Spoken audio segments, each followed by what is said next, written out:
Well, greetings to you on this fine day, and it's Friday, and it is actually Christmas Eve, okay? And so it is December the 23rd, Friday, December the 23rd. Man, we've got some snow outside, and man, more snow's coming. I think we've got about 5 inches or so. They're saying probably like 12 to 18 today and into tomorrow. So man, we've got a lot of snow coming, and man, it is just it is coming down out there. But it's beautiful. It's a lot of work as well, shoveling, all that good stuff there. So I want to encourage you, if you're out and about, be careful out there. On my way in this morning, roads are not great. But they are fairly drivable. The back roads haven't been touched at all, so just be careful out there in your travels. We're going to look into the book of Job here, Job chapter number 15, and would encourage you, if you can, to share our power up so that others can jump on here. So please be sure and share it so that others can be on live. And then also, if you're watching, be sure and comment as well. All right, verse number 20, verse number 25 is where we left off last time. We actually read this verse and made a few comments about it. Then we'll kind of finish out the chapter here. So let's look. Verse number 15, for he stretcheth out his hand against God and stretcheth himself against the Almighty. And speaking of the individual that is rebelling against God, and really the futile attempts that we make to rebel against the Lord and what He's trying to do in our life. Who do we think we are to do such a thing? And so it's just something to think about and consider. You know, we're nothing without the Lord, and man, we need Him.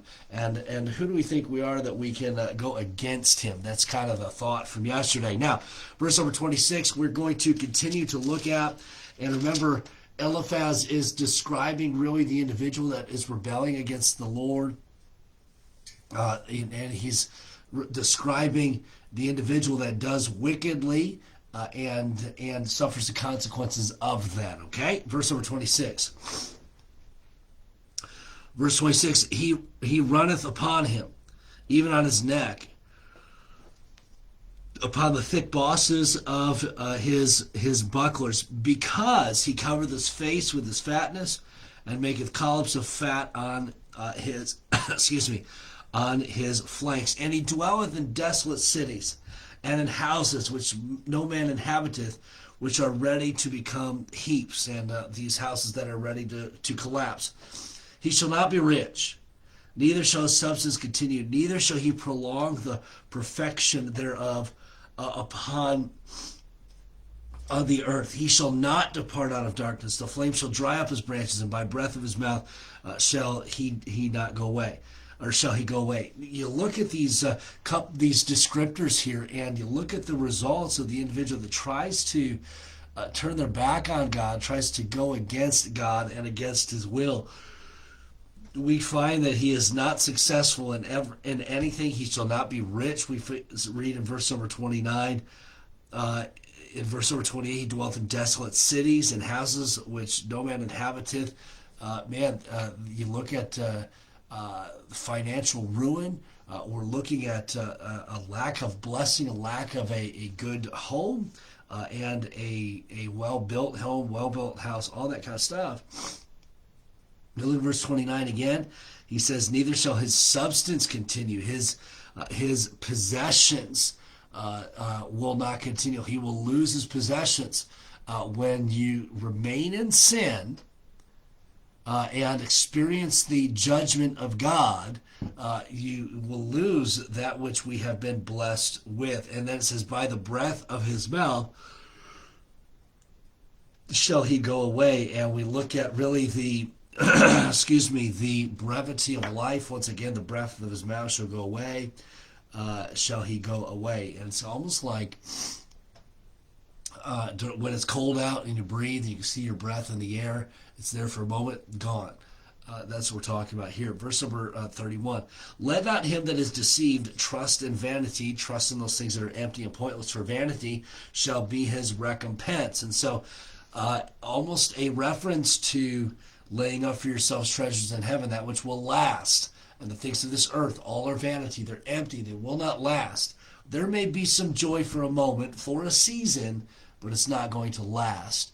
That which is eternal lasts. Obviously, that which comes from the Lord, that will last. And that right focused on heaven, on eternity, is so very important. Verse number 32. It shall be accomplished before his time, and his branch shall not be green. He shall shake off his unripe grape as the vine, and shall cast off his flower as the olive. For the congregation of hypocrites shall be desolate, and fire shall consume the tabernacles of bribery. You see, what Eliphaz is doing here is he's lumping Job into this group of wicked individuals that are turning their back on the Lord and trying to live life without the Lord, that are living a sinful life and not expecting to be judged, not expecting to suffer the consequences, when we know that that is what happens. And Eliphaz say, hey, you do the deed, you're going to do the time. Okay, you sin. There's going to be consequences to it. Job, you've sinned. That's why you're suffering the way that you're suffering. He says, "For the congregation of the hypocrites shall be desolate." Job, look at you. You've lost your health, your wealth, your family. You've lost everything, Job. You're a hypocrite. Man, you came across as somebody that feared God, somebody that eschewed evil. That's what you portrayed to everybody. But in your heart, you know that you were wrong, that you were sinning. You are a hypocrite. He's lumping Job in with these individuals. And for the congregation of the hypocrites shall be desolate. They shall be void and barren, is the description here. And fire shall consume the tabernacles of bribery. And so he says, man, you're going to suffer like nobody else because of your hypocritical spirit and the way that you lived. Fire will consume. It's almost like if you go back up to, let's see if we can find it here, verse number 30. He shall not depart out of darkness. The flame shall dry up his branches, and by the breath of his mouth shall he go away. And you look at that flame drying up his branches. There's nothing that's going to prosper. There's nothing that's going to grow. You can't expect to remain in your sin and be blessed. Okay, those are two contrary things.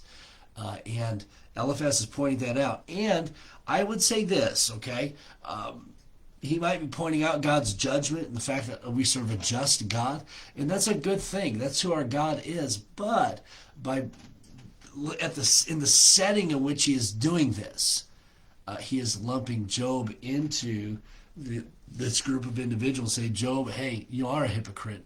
Job, you are wrong. You have sinned. Come on, let's stop wasting my time, everybody's time, and look at you. You've lost everything. Obviously, you're being judged for your wrongdoing. Verse number 35. They conceive mischief and bring forth vanity. Remember that vanity, that's emptiness, that's nothingness. And their belly prepareth deceit. And so we've got really the end here of what Eliphaz is saying. They conceive mischief, okay? They're looking to cause trouble. And there might be different layers of trouble that are caused. And this isn't just out and out sin, but man, it's conceiving mischief, okay, behind the scenes motives, okay, and they bring forth vanity. We see that descriptor of being pointless or empty, and then their belly prepareth deceit deep down in their. It's kind of like. You get that feeling in the pit of your stomach, sometimes, or it's that fear, okay, that fear of being caught in your sin, and you get that sinking feeling. That's kind of what's being described here, and oftentimes individuals, man, we play around with sin, hoping that we don't get caught, and man, we live with that constant knot or pit in our stomach because we know what we're doing is wrong. And so I want to challenge you, man. If there's sin in your life, if you have known sin in your life, Are you comfortable with that uneasiness, that fear of being caught? Man, I hope not.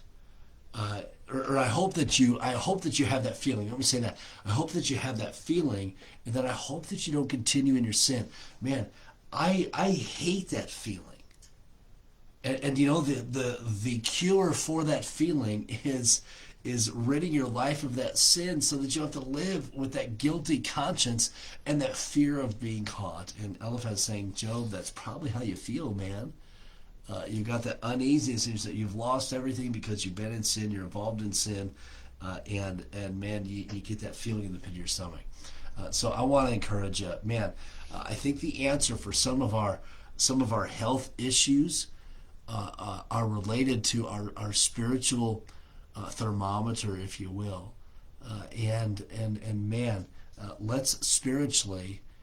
Let's get things right with the Lord. Let's not continue in our sin, but rather let's confess our sin and live that life that God has for us. It's like the Apostle Paul. This is so good. The Apostle Paul says this, and we don't have time to go over there. It's in the book of Acts. He says, maybe not the book of Acts. Yeah, it's in the book of Acts, I believe. That he had a clear conscience before God and man. Okay? What's that clear conscience? He didn't have that fear of being caught. Because, man, he kept short accounts. When he sinned, he confessed it, he forsook it. He didn't continue in his sin. Christian, you want to experience the joy of the Lord in your life, don't continue in your sin. You're not meant to. You're meant to live in victory over sin. And so I would encourage you, hey, let's live in victory. Okay? We're going to stop there. Chapter number 16, we'll get into our next time together. Let me kind of give you just a brief, a quick rundown of things, and then we'll greet everybody. Right now, we have scheduled our Christmas Eve candlelight service. I will say, because of the blizzard, that's probably not looking too good for tomorrow evening. So we may look at canceling that. So we'll keep you posted on the social media here, but it's a little tough out there right now. But we will have our Sunday morning service. Me and my family will be here, and if you feel like getting out and coming to church, we'll be here. But that Christmas Eve, I'm not going to cancel it just yet.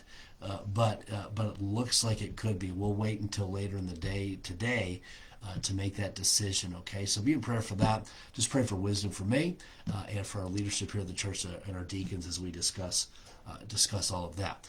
And then I want to say to you, Merry Christmas.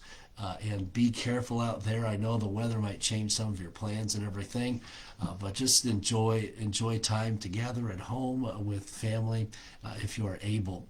And then our next Power Up will probably be on Tuesday, okay? Our next Power Up will probably be on Tuesday at 8:30, so please keep that in mind. All right, let me give a couple shout-outs to those who are watching live, and then I'll let you go. Brian and Cindy, good morning to you. Thank you for being on today. Cliff and Karen, great to have you on this morning. And Lynette, glad you got some snow in Arkansas there. That's good for you to experience, I guess. In Arkansas, we've got several inches here. Lee and Angie, good morning to you and family. Have a great day today. Jody, greetings to you. And we'll try to enjoy the cold and snow, but it's beautiful out there. Good morning, Perry. Thank you for watching and being on. Have an awesome day. Jean, good morning to you as well. Have a great day. Paula, Merry Christmas Eve. Ingrid, good morning to you and the kids. Have an awesome day there. And let's see who else we've got here.